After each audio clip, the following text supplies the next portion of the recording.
There are 3 such trains running in China which are the most unique.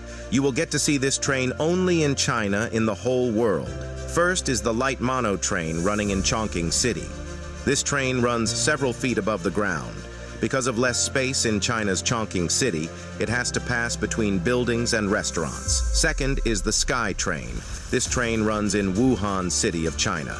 It does not run straight, but hangs upside down. But the special thing about this train is that glass has been installed below it, which makes the journey very fun and scary for the people sitting inside it. Third is the autonomous metro train.